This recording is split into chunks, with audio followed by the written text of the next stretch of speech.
There's a lot of people that do not think that Chi Flow exists. In fact, I just had a seminar out in Long Island not too long ago, and a doctor came over to me that was at the seminar, and afterwards he said, I didn't believe in the Chi Flow, he says, till this. He says, now I have to go back to my studies. He says, I think you made me a believer. That was George Anthony Dillman III, probably the most talked about man in American karate. He says he's the only person to train with both Muhammad Ali and Bruce Lee, he's won countless national competitions, and he's the owner of over 150 karate dojos around the world. He's also a big believer in the power of ki, and most famously, the importance of pressure point knockouts. But that's the ending of the large intestine meridian where the energy flows.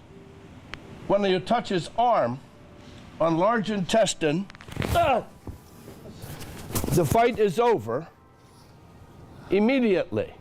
George Dillman has also touted his ability to perform a no-touch knockout. That is, disabling an opponent without making physical contact. Nowadays, most martial artists have a hard time taking this seriously. Just a few decades back, though, George Dillman was actually one of the most respected figures in old-school American karate. Most of George's backstory comes from his autobiography, Prometheus. In short, his stepfather was an ex-soldier who taught him his first fighting moves: kicks, punches, and throwing pepper at enemies to escape. George started judo at the age of 9, but he became aimless when his instructor moved away. Then he got into a fight with his stepfather when he was 17 years old, prompting him to leave home. Taking many odd jobs to survive, George remained directionless for the next few years. At night, he boxed in what were called smokers, named for the dingy atmosphere of drinking and smoking where the fights were held. George recalls a record of 25-3, but says he got tired of this lifestyle and joined the military in 1961. There he served 11 years, meeting a fellow soldier early on who shared his interest in combat sports. When the soldier challenged him to light sparring with karate, George was quickly overtaken. He signed up for classes that same night. George didn't go to Vietnam, but was instead posted to Washington, D.C. in 1965. In his autobiography, he talks about a confrontation with rioters following the assassination of Martin Luther King. George says he fought off 30 men on his own, even hospitalizing 2 of them. His other stories include the time, quote, hippies attacked the Pentagon, and when rioters stopped his car on the way to work. His response? Quote, I only have 9 rounds, but the first 9 who want to, step forward. George says this display of bravado dispersed the crowd peacefully. But he led a colorful life outside his career, too, writing in his autobiography that he once cheated on his wife with one of his karate students. When his wife found out, she was ready to challenge the karate student despite having no formal training herself. Apparently everything was smoothed out and the 3 remained on good terms. Later, George learned Okinawan karate from a retired soldier posted there in World War II. Training every night for 2 years made him a force to be reckoned with, and George won more than 300 awards over a 5-year period.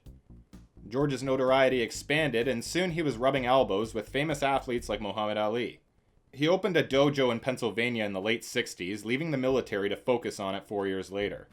He met Bruce Lee a handful of times, recounting a story of how the movie star showed up at his dojo one day and took over the class. Rather than grow irritated, the sensei studied his instruction style and picked up his habit of using humor to break the tension of training. If you're wondering whether they ever sparred, George says it happened just once. Well, I asked him to fight. That's how it came about. He didn't ask me, I asked him. I said, I want to fight with you, I'll spar. And we sparred. You know, I went in my fighting stance, and all of a sudden, wow. And back at that point in the martial arts, people didn't kick above here. People really didn't kick high till Bruce Lee. Till he did it in movies. He's the reason we have a Superfoot Wallace. He's the reason we had people kicking high. Because he started it. In 1972, George met up with Muhammad Ali again, who was becoming curious about karate.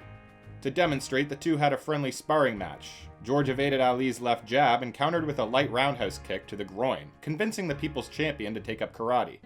George thinks Muhammad Ali's karate training is what gave him the edge against other boxers. At some point, George met a master named Hohan Soken, who tried teaching him about pressure point strikes. George couldn't make heads or tails of it, so the story goes Soken bequeathed his scrolls to the American sensei that supposedly held the secrets to kata, choreographed karate moves.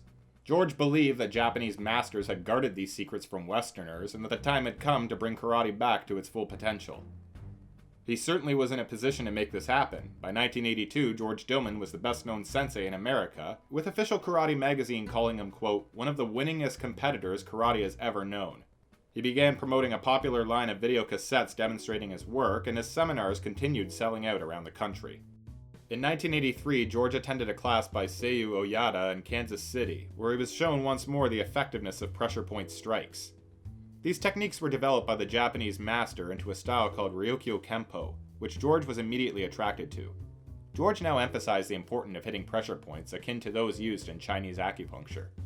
The pressure points, the mapping out of the system of the human body is contained within these kata.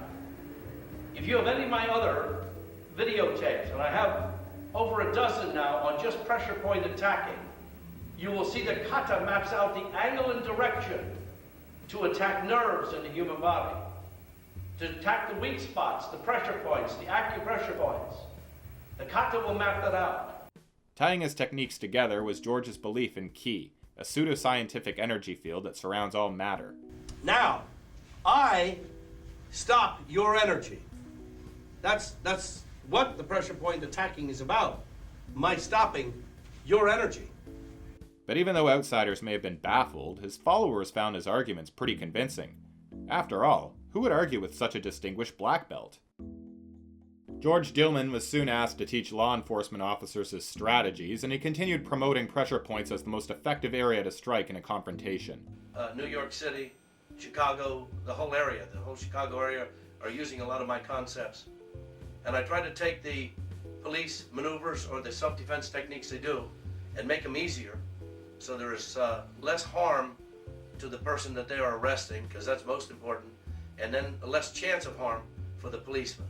And a lot of what I teach is just simple body anatomy. I've studied the body anatomy, and what makes the body tick. And I'm going to show you some of the easy maneuvers to do that almost anyone can do. And then we're going to show you pressure points that we use that will make the body weaker. It takes less effort from me or from the policeman to make his arrest by using the techniques in which I teach.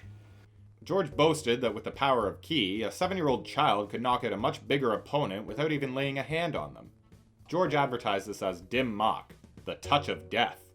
You can probably imagine this was an excellent marketing tactic. Since there was no internet, George was able to do this with very little public scrutiny. Doubters usually had to keep quiet since it was hard to find like-minded skeptics in smaller karate circles.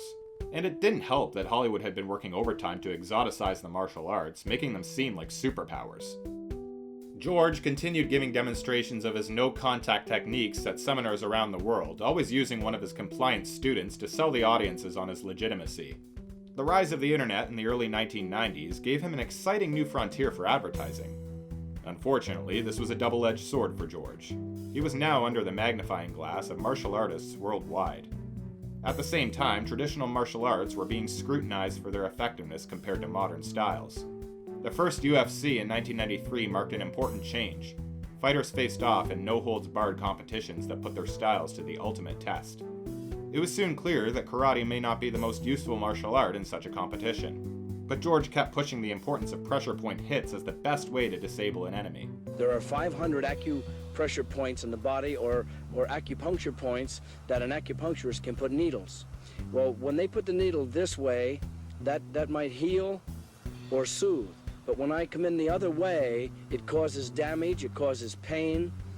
And with that, with the fingertips, I can actually knock people out. Around 1994, UFC trainer Mark Tripp decided he wanted to test George Dillman's claims himself, so he offered him $2,000 to demonstrate his no-touch knockout. Mark wrote an old Bullshido forums post that George, after failing the first few attempts, sucker-punched Mark to get him down. Limited photographic evidence seems to back this up. Though obviously furious, Mark was held back by George's students. But the cracks were beginning to show in George's methodology. What's more is that Seiyu Oyada, to distance himself from the many knockoffs of Ryokyo Kempo that were popping up, renamed his own fighting style to Ryo-Tei, which it is still known as. This was partially because of George's constant name-dropping of Oyada. By contrast, Oyada's people find George's applications totally out of step with what they teach. The biggest hit to George Dillman's credibility came in 2005, when his no-knockout claim was featured on National Geographic's Is It Real? Use chi energy out of this hand, and we're going to affect up on the head at the third eye. Snap, couple. Back, back, back. Then, George had one of his students attempt the move on a third-party fighter.